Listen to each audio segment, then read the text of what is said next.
नमस्कार दोस्तों, आशा करता हूँ आप सभी अच्छे होंगे। आज हम लोग केवीएस के हुए एग्ज़ाम का पूरा एनालिसिस करने वाले हैं। कैसे क्वेश्चन आ रहे हैं एग्ज़ाम में, किस तरीके से क्वेश्चन आ रहे हैं, कि क्या लेवल है उन एग्ज़ाम के क्वेश्चनों का, ये सब हम लोग इस वीडियो में चर्चा करने वाले हैं। तो जो भी मैं यहाँ पे क्वेश्चन करवाने जा रहा हूँ, वो सारे क्वेश्चन इसी तरीके के एग्ज़ाम में आ चुके हैं आपको। तो पहले देख लीजिए किस तरीके के क्वेश्चन एग्ज़ाम में आए हैं, उसके बाद एग्ज़ाम देने जाइएगा। तो चलिए स्टार्ट करते हैं बिना देरी के। इनमें से कौन-सा विकास का सिद्धांत नहीं है? ये पूछा गया है कि विकास का सिद्धांत कौन-सा नहीं है? तो विकास एक धारणी और एक आयामी होता है, या विकास ऊपर से नीचे और केंद्र से बाहर की ओर होता है। ये तो सही है भाई, ऊपर से नीचे केंद्र के बाहर की ओर होता है। विकास आनुवंशिकता और संप्रेषण से प्रभावित होता है, बिल्कुल प्रभावित होता है। विकास सामाजिक सांस्कृतिक परिप्रेक्ष्य में होता है, बिल्कुल होता है। तो कौन सा नहीं पूछा गया? तो विकास एक धारी और एक आयामी होता है। विकास कभी एक रास्ते में नहीं चलता है, या विकास कोई फिक्स क्वांटिटी में नहीं होता है कि ऐसे ही होगा सबका विकास। विकास अलग अलग लोगों का अलग अलग तरीके से होता है। तो एक नंबर हमारा आंसर सही हो जाएगा कि विकास का सिद्धांत ये नहीं है। सेकंड नंबर क्वेश्चन देखते हैं, शीर्षगामी सिद्धांत विकास के किस क्षेत्र पर लागू होता है? तो शीर्षगामी सिद्धांत विकास के गामक क्षेत्र में, गामक विकास में लागू होता है, या भाषा विकास में, या फिर संज्ञात्मक, या फिर नैतिक विकास में। तो क्योंकि शीर्षगामी की बात चल रही है, तो वो हमेशा गामक विकास में क्षेत्र में लागू होता है। आगे देखते हैं, भाषा विकास के संदर्भ में संवेदनशील अवस्था कौन सी है? तो संवेदनशील अवस्था भाषा विकास के संदर्भ में पूछी जा रही है, और वो व्यवस्था अवस्था होती है, आप सभी को पता है, प्रारंभिक बाल्यावस्था, जब बच्चा सबसे ज़्यादा संवेदनशील होता है और वो अपना हाथों से टच करके चीज़ों को छू के समझता है। परिवार में आरंभ होने वाली वह प्रक्रिया जिसमें बच्चे अपनी व्यक्तिगत पहचान जानना शुरू करते हैं, भाषा सीखते हैं और आरंभिक संज्ञानात्मक कौशल विकसित करते हैं, क्या कहलाती है? तो बच्चों की ये स्टार्टिंग की स्टेज की बात कर रही हैं, कि जब बच्चे धीमे धीमे चीज़ों को समझना स्टार्ट करते हैं, अपने व्यक्तिगत पहचान को सीखते हैं, आरंभिक संज्ञात्मक कौशल को विकसित करते हैं। तो ये कौन सी प्रक्रिया है? सिंपल सी बात है, ये प्राथमिक सामाजिकरण की प्रक्रिया है, कि बच्चे अभी परिवार में ही एक दूसरे से मिल रहे हैं, घूम रहे हैं, देख रहे हैं कि कैसे लोग रहते हैं, कैसे चल रही चीज़ें। आगे देखते हैं, लॉरेंस कोहलबर्ग के सिद्धांत के अनुसार किस चरण पर नैतिक चिंतन शुरुआती सामाजिक परिप्रेक्ष्य पर आधारित होता है?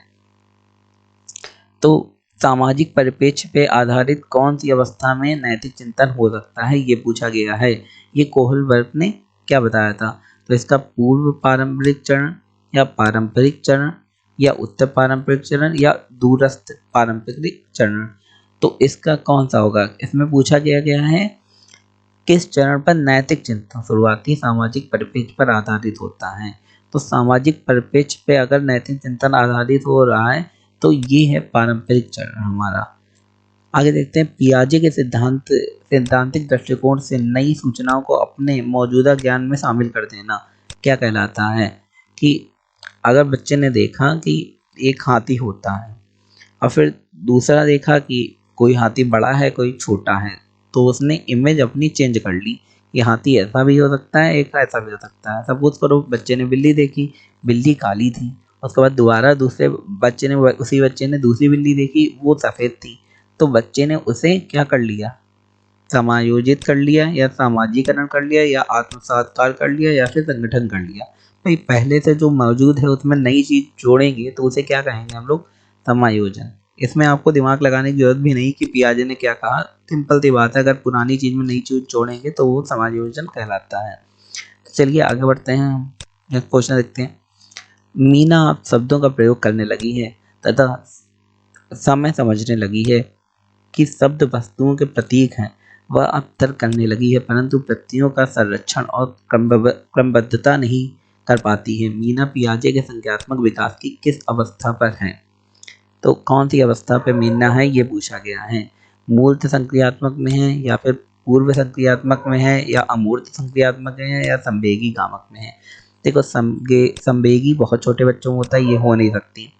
मूर्त में जो देख के बच्चा सोचता है, तो ऐसा नहीं है। मीना तो चीज़ें समझने भी लगी है, समय को समझने लगी है, वस्तुओं और प्रतीकों को समझने लगी है, और तर्क भी करने लगी है। तो खाली मूर्त की बात नहीं हो रही यहाँ पे हो रही पूर्व संक्रियात्मक अवस्था। क्योंकि यहाँ पे मीना क्या कर रही, क्रमबद्धता नहीं कर पा रही, वो देख के भी चीजें नहीं कर पा रही हैं, तो अभी वो पूर्व संक्रियात्मक अवस्था में है। आगे देखते हैं, समीपस्थ विकास के क्षेत्र का संप्रत्यय किसने प्रतिपादित करा। समीपस्थ विकास की बात करी गई है। समीपस्थ विकास के क्षेत्र का संप्रत्यय हमारे लेव वाइगोस्की जी ने प्रतिपादित किया था। आगे देखते हैं, कौन सा सिद्धांत लेव वाइगोस्की के मूलतः सिद्धांत को सही मायने में दर्शाता है कि अधिगम एक अचेतन प्रक्रिया है, या अधिगम एक सामाजिक प्रक्रिया है, या अधिगम उत्पत्ति मूलक क्रमादेश है, या अधिगम एक अक्रमबद्ध प्रक्रिया है जिसके 4 चरण है। देखो, जैसे ही लेव वाइगोस्की आपको दिखाई देगा तो वहां पे सामाजिक या सांस्कृतिक लिखा है तो उसी में टिक लगा देंगे बिना सोचे। लेव वाइगोस्की दिखा नहीं है, सामाजिक सांस्कृतिक में टिक लगानी। आगे देखते हैं, विकास की किस अवस्था में बच्चे कल्पनाशीलता वाले खेल में सक्रिय रूप से भाग लेते हैं। तो कल्पनाशीलता वाले खेलों में सक्रिय रूप से बच्चे कब भाग लेते हैं, ये पूछा गया। अब बहुत छोटा बच्चा नहीं ले सकता, मध्य वाला अवस्था में नहीं लेते, प्रारंभिक वाला अवस्था में जरूर बच्चे कल्पनाशीलता वाले खेलों में ज़्यादा भाग लेते हैं, क्योंकि उसमें उन्हें मज़ा आता है, क्योंकि वो पहली बार वो काम कर रहे होते हैं, उनके अंदर क्यूरियोसिटी ज़्यादा होती है। तो दोस्तों, आई होप आपको हमारा ये वीडियो अच्छा लगा होगा। अगर अच्छा लगा तो चैनल को लाइक शेयर सब्सक्राइब जरूर कर दें। हमारा पार्ट 2 भी आने वाला है, इसलिए हमारे साथ जुड़ जाएं और बने रहें। धन्यवाद।